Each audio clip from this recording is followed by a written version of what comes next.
Youth Weekly Euthanizing News. Hello and welcome.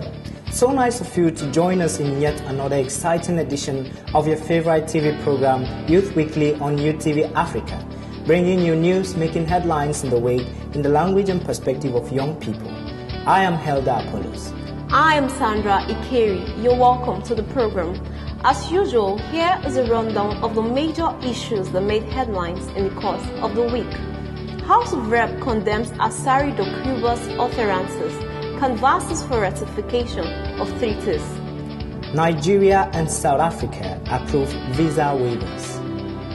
Bama killings, Army confirms 47 dead. FG to curb insurgents with satellite imageries.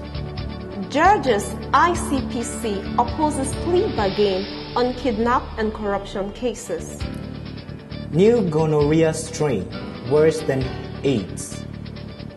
Offshore remittances to Nigeria hits 3.3 trillion naira.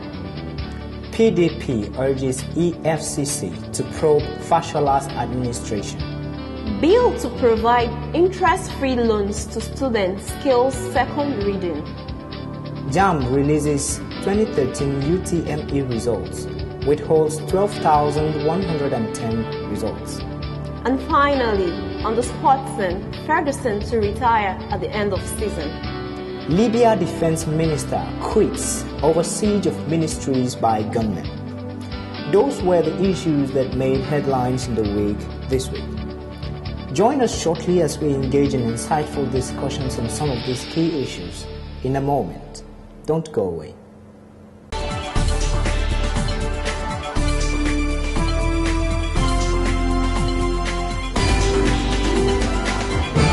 Youth Weekly Euthanizing News. We are part of the solution. We bring you youth perspective on issues. Youths have a voice. We have a story to tell. Youth Weekly Euthanizing News. Welcome back to the program. This is the discussion segment. Here we gist contemporary issues that affect the youth. Today we'll talk about interesting issues that has brought good news to the hearts of young people. It's transformation. Yes. How do you feel? I feel very good because I think the government has indeed proven that they are out to turn things around for good though. Because first of its kind ever in Nigeria, higher students applying for learning in places of, higher institutions would have their needs met even though they can't afford it via a loan without interest. I feel very good about it. Well, in as much as I wouldn't want to begin to count my chicks before they are hatched, okay. I believe it's a welcome development. It's a great step in the right direction. All right. However, I want to see the situation where it will pass through as an act, and then we can start talking about the implementation. Yeah. And that is when really I can really give a thumbs up. But for it to have scaled its second reading, that means there is hope for it. Of course, it's receiving a wide appeal. Okay, even from the arguments on the floor of the Senate, there's a very welcome atmosphere as far as the bill was concerned, and it was sponsored on the premise that education needs to begin to be viewed not as a privilege, not as a mere privilege, for those who can afford it, but as a right of every legal citizen. All right, it behooves the government to be able to provide education for every citizen of the country. And then it's telling us that Nigeria is actually working in line with UNESCO's, asking for 26% of African country for your budget to have at least 26%, of its total allocation to education. It's a very welcomed development, and this will give people the mindset to start preparing, so you don't have the, excuse of saying you can't afford education, so you start doing some things and engaging in, wrong activities, such that even when this bill comes through, you still can't partake of it because you are not positioned for it. Of course, young people need to begin to strategically begin to plan their lives with the view to taking advantage of government policies like this that could aid the advancement of their personal and professional ambitions. You know, the problem with young people is we live life depending on so many other factors, and we fail to plan. We simply complain every day that government is not working. You know, our parents will blame everybody but ourselves for our predicaments. It feels good when you have an excuse for your shortcomings. Okay, so I believe the best way that young people can really take advantage of reforms like this is to begin to plan strategically to see how they could take advantage of policies, all right, that will put resources into their hands that can bring their dreams alive. So at this point, we'll just say we'll keep our fingers crossed and wait for the outcome of this, readings. But for the moment, we can say thumbs up to the government. You're doing a good job. We're proud of you. You've proven that you really want to curb insecurities by showing different commitment and investment to education. Yes. I'm proud to be Nigerian. Of course. And it's a good effort in diverting the energies and the passions of young people towards more meaningful and productive ends. Yes. There's a lot of social vices when you go the other way. Sure. When there's a lot of idleness. They say, when you don't invest in education, you invest in security. So if the government is showing, deliberate efforts to invest in education, it shows they really want to curtail the excesses of, insecurity in the country. Of course. Talking about social vices now, it's in the news. Okay. It's like someone is seriously frowning against sexual promiscuity. It's not long ago we started hearing of rumors of a cure for HIV. Yes, I heard of that. I'm sure you're aware. Yeah. All right, but maybe some people were beginning to smile at that, and then suddenly we're hearing of a new strain of gonorrhea that could potentially be more dangerous than the HIV virus. But that's very dangerous, because these days people's idea of morality is declining every day, because the person tells you your definition of morality is very different from mine, and then you know what globalization is doing to our mindset. Okay. I just wonder how we are going to manage this situation, especially with young people. Well, it calls for more responsible sexual behavior by young people. We should practice a level of responsibility when it comes to our sexual practices. All right, in as much as everybody has this idea of morality, and everybody has this liberty to practice whatever they want to.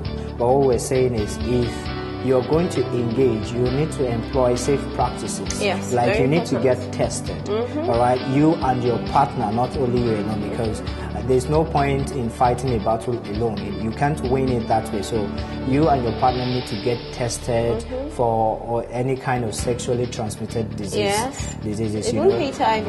And because the new strain is actually antibiotic resistant. That's why it is dangerous. A cure has not yet been found. It's a new strain. It was discovered in Japan, all right, and then it was seen in different parts of Hawaii, and it was seen also in California. So there are several cases going around. And you know what they say, what goes around comes around. So there's no telling how soon we're going to hear it within our circles and within our spheres.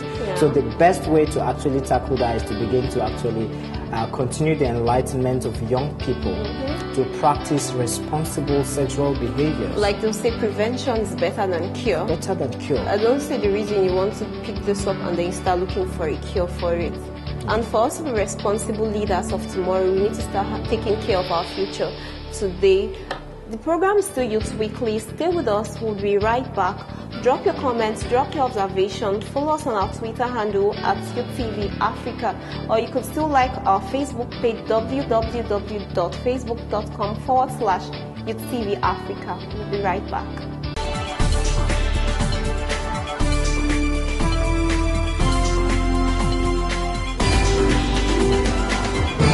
Youth Weekly, Euthanizing News. We are part of the solution.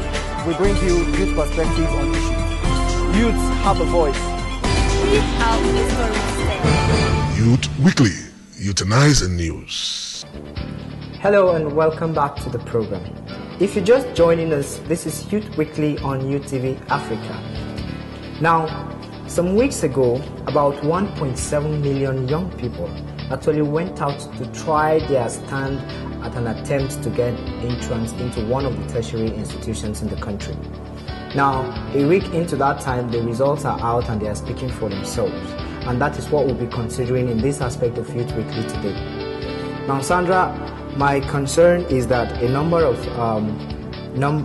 statistics are beginning to emerge from the results. Okay, it said 68,309 candidates from various centers are undergoing further screening, to ascertain the culpability of the withheld results of about 12,110 of those students.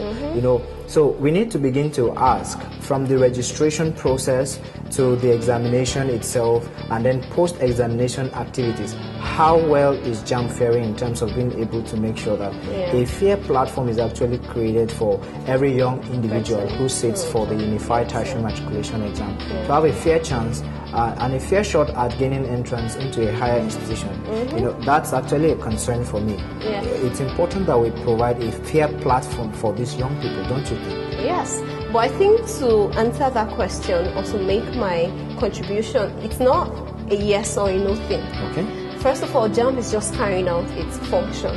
Okay. Now, remember sometime this week we were actually talking about why over 1.7 million students would sit for an exam, and then you just have slots for 520,000 to get admission.